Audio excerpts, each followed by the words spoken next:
sentado, acompanhe comigo numa oração que vamos fazer ao Senhor nas apóstolas. Deus eterno, soberano Senhor, o que tem sob tuas mãos o domínio das nações e dos homens, conhece os pensamentos e as intenções dos corações, esquadrinhas o fim e a mente do homem. Nada há em oculto que esteja oculto aos teus olhos, pelo contrário, tudo está patente aos teus olhos santos. Nesta noite, Deus, há propósitos, há definições, ó Pai amado, que precisam ser tomados. Nós pedimos, rogamos, Deus, que o teu Espírito Santo direcione todos os nossos pensamentos, cada sílaba, cada olhar, Senhor, da tua igreja. Ó Deus, cada ato, nós te pedimos, Pai, em o nome santo de Jesus. Amém. Irmãos, essa expressão de Isaías, olhai para mim e sereis salvos, ela comporta um convite ao homem, um convite direto de Deus a todo ser humano. Nesta noite quero estender a toda a igreja esse mesmo convite, tanto crente como não crente, porque muitas vezes o crente está em lutas constantes consigo mesmo. É um convite feito, irmãos, um tanto quanto interessante esse texto de Isaías, porque ele nos lança para Números 21, versículo 9, olha assim. Quando o povo pecava contra Deus, murmurando, pelo fato de que Deus lhes trouxera por um caminho deserto e que não havia carne para se comer, eles mesmos expressaram a sua rebeldia, dizendo: já não suportamos mais esse pão tão vil. Deus resolveu abençoar aquele povo, tirá-los do Egito, com milagres e prodígios. Eles não mereciam, como nós não merecemos, pertencer ao grupo que daqui a alguns dias vai estar ascendendo aos céus na companhia de Jesus. Eles não mereciam tudo que Deus fizera por eles ali no deserto, tirando das mãos fortes de Faraó. Além de tirá-los de lá, meus amados, e conduzi-los pelo deserto, provendo todos os meios de sobrevivência. As sandálias deles, amados, por 40 anos, não envelheceram, nem suas vestes ficaram rotas. Entretanto, por mais que Deus abençoasse, irmãos, eles ainda tinham razões para dizer que não suportavam mais aquele pão tão vil. Eles desvalorizavam o que Deus com tanto amor lhes dava. Hoje não é diferente. Muitas pessoas nas igrejas são ingratos ao Senhor. Outrora viviam no lixo, no pecado, permitam-me dizer assim. Outrora entregam no caminho das drogas, e depois são salvos milagrosamente pela mão de Deus. E começam a receber, meus amados, os fluxos, os refluxos do Espírito Santo em sua vida. Começam a sentir a glória de pertencer ao corpo místico de Cristo, que é a igreja. Começam a sentir as bênçãos verterem dentro de si. São batizados com o Espírito Santo. Recebem dons do Espírito Santo. E começam a não valorizar. Não valoriza-se. Quando Isaías escreve: olhai para mim e sereis salvos, é Deus lançando um convite para o homem. Ali no deserto, no texto que eu vos fiz lembrar, em Números 21, ali, o povo reclamava, pecando contra Deus, e Deus manda serpentes ardentes para picarem o povo, e o povo ali é picado por aquelas serpentes, por causa da murmuração, do pecado. Entretanto,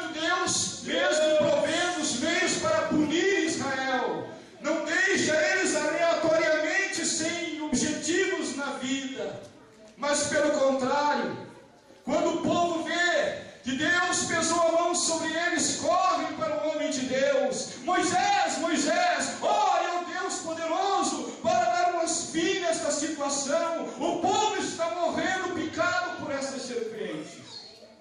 Deus de poder. Moisés vai orar ao Senhor. Mas Deus poderia atuar ali da forma como Ele desejasse, meus irmãos. Ele poderia criar uma alternativa de abençoar o povo e resolver o seu problema. Mas Ele instrui Moisés da seguinte forma: Moisés, faça uma serpente de bronze e pendure-a sobre uma haste. E eis que todo homem que foi picado pela serpente, que simboliza aqui o pecado, todo homem que estiver em pecado e olhar para esta serpente será curado, será sarado na hora. Aleluia. Deus maravilhoso. Quando Isaías, 700 anos depois, escreve esse texto que lemos: olhai para mim e sereis salvos. Ele está simplesmente, irmãos, Deus está simplesmente escrevendo através das mãos de Isaías uma situação comparativa àquela, dizendo: olhai para mim e sereis salvos. Aleluia, glória a Deus, maravilhoso. É um convite feito a todo homem, porque nós encontramos também Jesus Cristo dizendo em João 13,14: assim como Moisés levantou a serpente no deserto, importa que o Filho do Homem esteja levantado. O texto de Isaías, meus amados, e aqueles que estiverem prestando atenção vão compreender, lança aos irmãos um convite aqui esta noite, sabe para quê? Para olharmos para o Calvário outra vez e vermos Jesus pendurado entre o céu e a terra por teu pecado, pelo meu. Oh, maravilha, Jesus. Em Lucas 12:8, Jesus diz: aquele que me confessar diante dos homens, eu o confessarei diante dos anjos dos céus. É um convite feito a toda a humanidade: olhai para mim e sereis salvos, porque Deus quer salvar aqui esta noite. Deus não quer salvar somente aqueles que não estão como membros desta igreja, mas quer salvar também membros que não sentem mais a alegria do Espírito Santo em seus corações. Deus quer renovar vidas aqui, quer refazer vasos que estão quebrados, mas é preciso admitir que está quebrado para que o oleiro possa consertar. Diante de um convite tão esplêndido, mais sublime convite que este que Deus faz: olhai para mim, há necessidade de decisões do homem. Deus sempre fez apelo à humanidade, sempre se revelou à humanidade, sempre quis e quer abençoar a humanidade. Porém, os homens devem tomar decisões. A mensagem nesta noite é decisões que tomamos mediante os convites de Deus. Nós tomamos decisões todos os dias. Ao levantar-se da tua cama, você tem que tomar uma decisão. Todos estão tomando decisões diuturnamente, motivados pelas coisas que querem conquistar aqui nesta vida. Uns motivados por adquirir, quem sabe, um diploma na universidade. Tem que tomar decisões de se entregar à tarefa, de estudar, debruçar-se sobre os livros até atingir o seu objetivo. Deus! Outros procuram ganhar muito dinheiro, comprar um carro do ano, conquistar uma bela mulher. Se me permite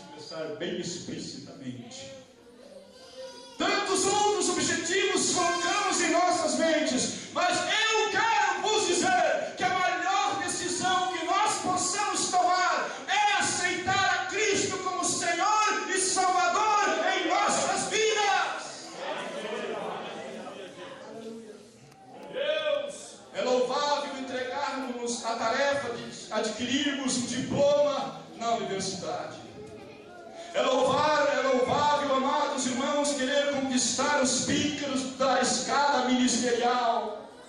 É louvável querer ser um grande ganhador de almas, mas o mais louvável é conhecer Jesus Cristo como único e suficiente Salvador.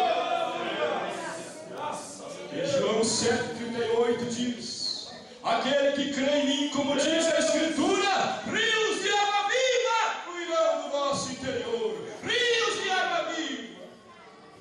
É poder oriundo do céu correndo nas vertentes do corpo humano, se me permite expressar assim. É graça, é paz, é alegria, é independência de qualquer outra coisa, e apenas a dependência de Deus, de Cristo e da sua palavra. Podemos conquistar o que quer que seja, mas se nós não tivermos, meus amados irmãos, a certeza e a convicção de que Cristo está dentro de nós, todos os nossos projetos redundarão em fracasso, porque somente um sucesso é necessário: conhecer a Cristo Jesus. Hoje, mais do que todos os tempos da história da igreja, nunca se foi anunciado tanto o Evangelho. Porém, há tantas formas de se anunciar o Evangelho, que surgiram inúmeras formas de se seguir a Jesus. Hoje no mundo, há pessoas que são capazes de seguir a Jesus e concomitantemente seguir também os ditames do mundo. Mas existe uma palavra que Jesus Cristo falou, que é impossível alguém servir a dois senhores, ou há de agradar a um e desagradar a outro. Só pode existir um Senhor em nossas vidas. Deus! Aquele que se entrega está na igreja, mas ama as coisas do mundo e incorre em pecado, porque em João 2,15 a sua epístola diz: não ameis o mundo nem o que no mundo há, porque este mundo perece, as coisas que são do mundo não são de Deus. É impossível alguém seguir Jesus e seguir o mundo. Deus de glória. Ainda há outros evangelhos, irmãos. Abriram a hipótese de se seguir a Jesus, mas sem a cruz. É um evangelho sem a cruz. Porém, Jesus Cristo disse: se alguém quiser seguir a mim, tome cada dia a sua cruz, e tome-a todo dia e siga-me. Ele falava da renúncia pessoal, dos projetos pessoais que temos em nosso coração, para nos entregarmos ao projeto de buscar a Deus, de servir a Jesus na alegria e na dor, conforme o hino cantado.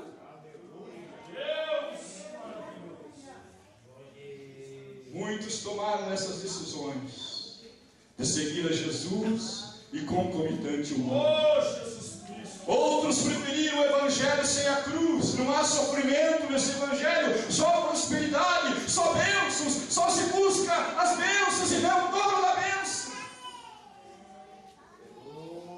Mas outros, amados, outros que deram ouvido, prestaram atenção ao convite que Isaías escreveu lá em Isaías 45:22. Eles compreenderam pelo Espírito Santo que há uma sublimidade em um outro evangelho, no verdadeiro evangelho, e tomaram para si a tarefa de se entregar em busca deste verdadeiro evangelho.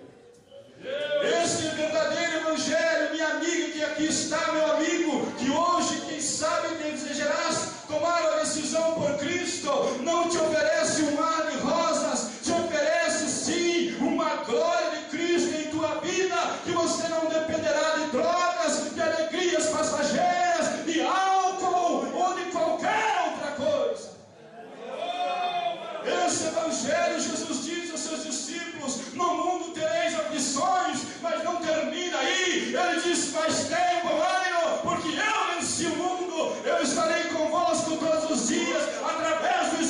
Santo, eu venci o mundo e vocês vencerão também. É o evangelho da renúncia, é o evangelho da cruz. Deus Santo. Diante desses convites, diante dessas hipóteses, dessas alternativas, o homem toma a decisão que ele quiser. A mulher toma a decisão que ele quiser. Aleluia. Oh, Jesus, Deus poderoso, aleluia. Qual o evangelho que o Eliezer vai querer seguir? Deus de aleluia. Diante das hipóteses, qual evangelho você escolhe? Oh, Jesus. São questões de decisões. Mas antes que você escolha, deixa eu te dizer que muitas vezes nós podemos tomar uma decisão errada e depois não ter retorno.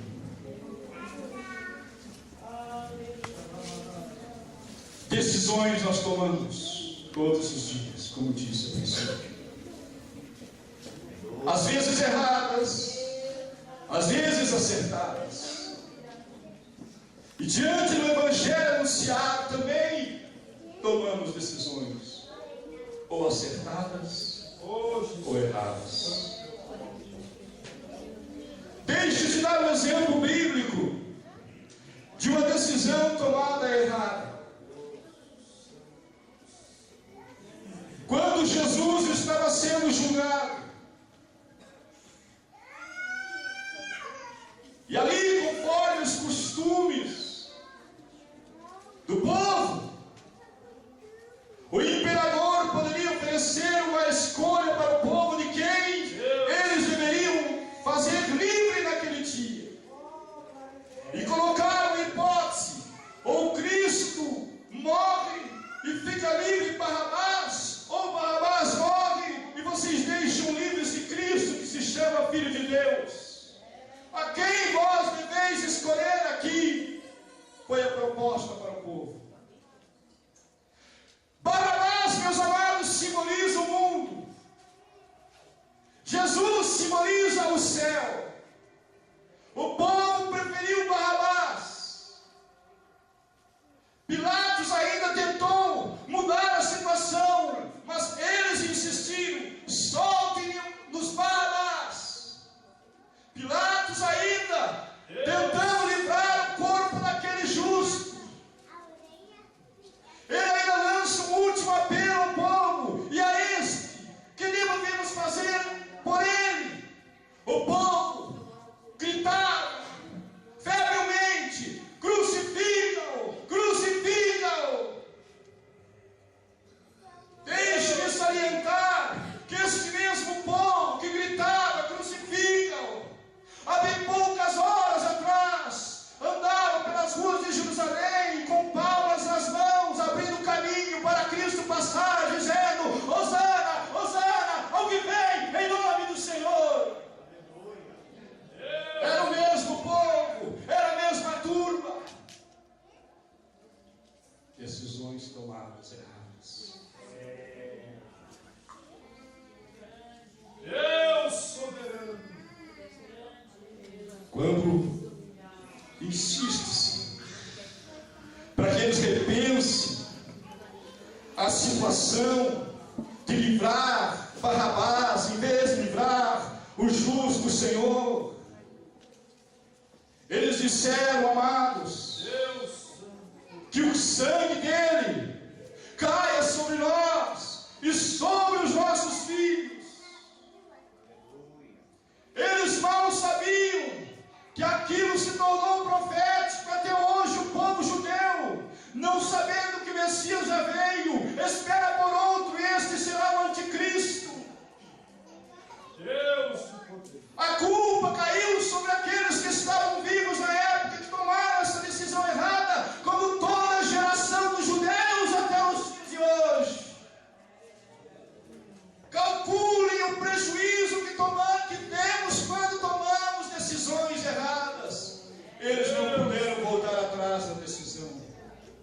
crucificaram o Senhor na glória.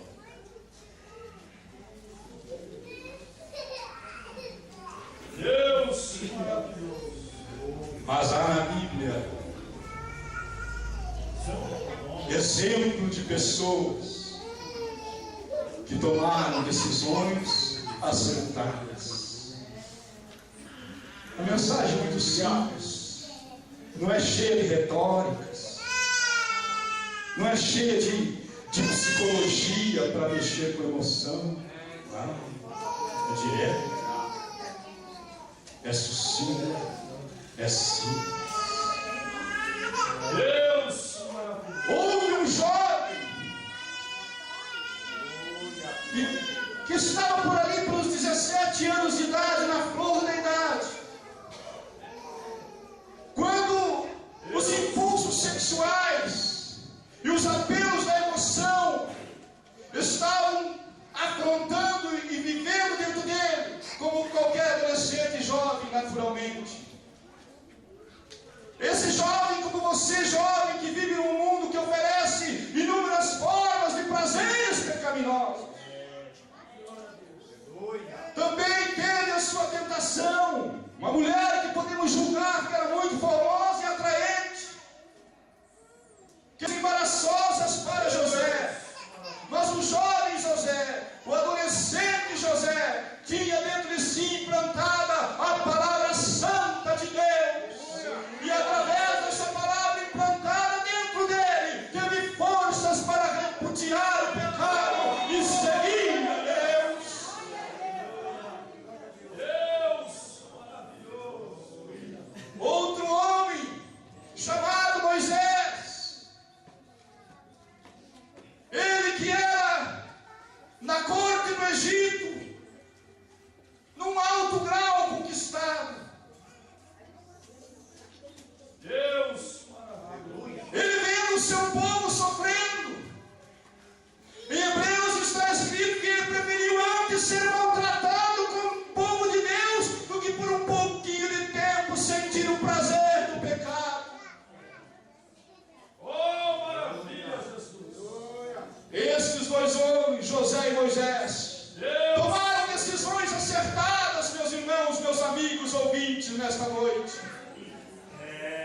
Com alguns prejuízos pessoais. José não pensou que estava tomando a decisão certa, mas que ocorreria muito mal sobre a sua vida pessoal. Mas com Deus ele estava em paz. Aleluia! E que vale o homem ganhar o mundo inteiro se perder a sua alma? Oh, Aleluia! Deus! Maravilhoso! Oh, A decisão pelo Evangelho verdadeiro pode te custar alguma coisa. Pode custar os teus projetos pessoais, as vaidades do teu ego. Deus! Mas no fim o caminho é glorioso. Aleluia. Oh, maravilhoso! é o Senhor. Às vezes uma decisão errada pode ser que haja solução para voltar atrás e refazer o seu erro. Aleluia. Glória. O jovem chamado filho pródigo das Escrituras, em Lucas capítulo 15, ele tomou uma decisão errada.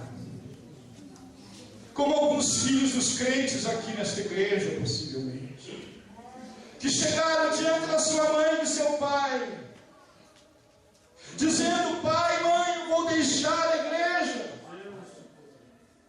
porque há coisas gostosas no mundo para experimentar. Aleluia. A minha namorada, meu namorado tem me mostrado lugares, mãe, pai, incríveis de se ir. Há diversões que na igreja eu não consigo encontrar.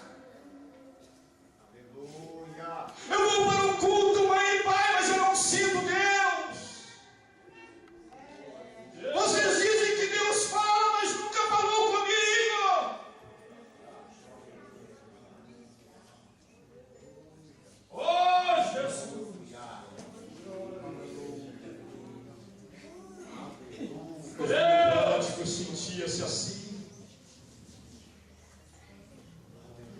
Estava como o povo no deserto, farto do pão vil que Deus dava a eles. Cansaram-se de viver, como dizer assim, harmoniosamente no seu lar. Era todo dia a mesma coisa. Todo dia ordenhar o gado. Todo dia ir para a lavoura. Todo dia ir para a igreja, Pai. Eu não aguento mais. A internet, pai, mãe, tem me proporcionado prazeres. Deus. Aleluia. Glória a Deus. O filho pródigo, seduzido por essas coisas da terra, abandonou o pai e mãe e se foi. Oh, Senhor da glória. Tomaram uma decisão errada, que no começo foi bom para ele. Tinha amigos, tinha amantes, tinha dinheiro para gastar. Mas quando o dinheiro acabou, jovem, você vai ficar sozinha como ficou o filho pródigo. Quando acabarem teus atrativos, moça, o homem que está contigo te abandonará por outra. Aleluia. Deus soberano.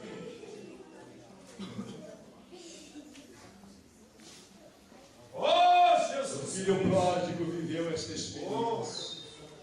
Santo. No começo foi muito bom. Oh, Pai. Acabado o dinheiro, acabam-se os amigos do mundo,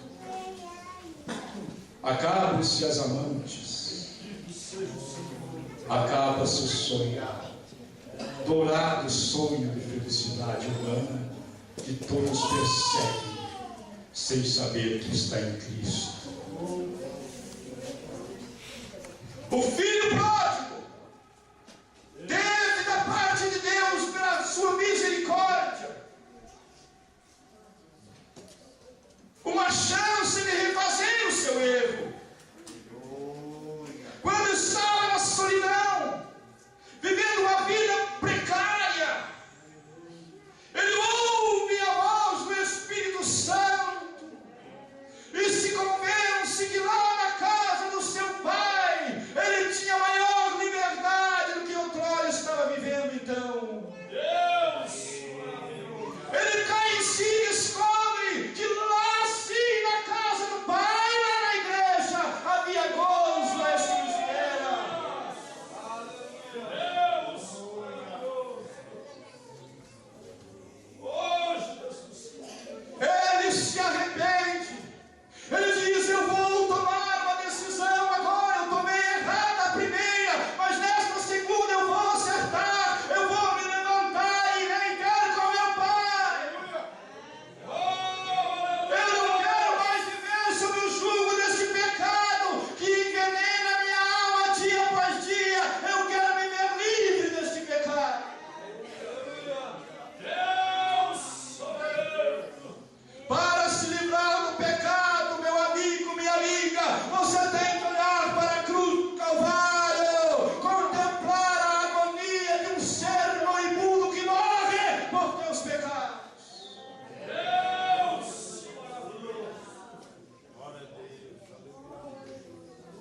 Oh, Jesus Cristo.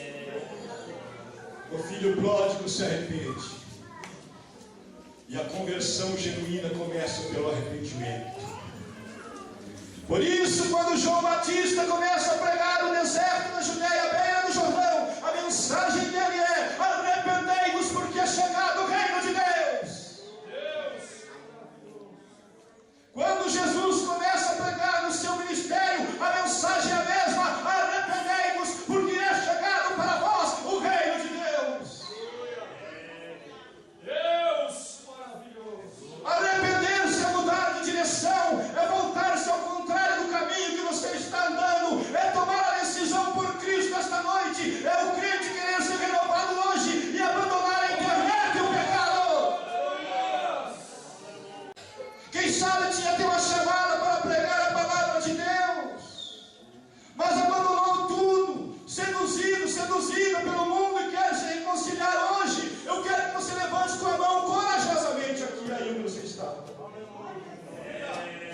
Há um jovem ali querendo voltar para os caminhos do Senhor. É isso mesmo? Quem quer voltar para Cristo aqui hoje? E sentir o fardo do pecado sair de suas costas imediatamente? Quem quer? Quem quer aceitar a Cristo, abandonar o mundo, entregar a sua vida nas mãos de Jesus aqui esta noite? Quem quer? Oh, maravilhoso é o nome do Senhor. Alguém que queira nesta noite o Senhor? Oh, Jesus!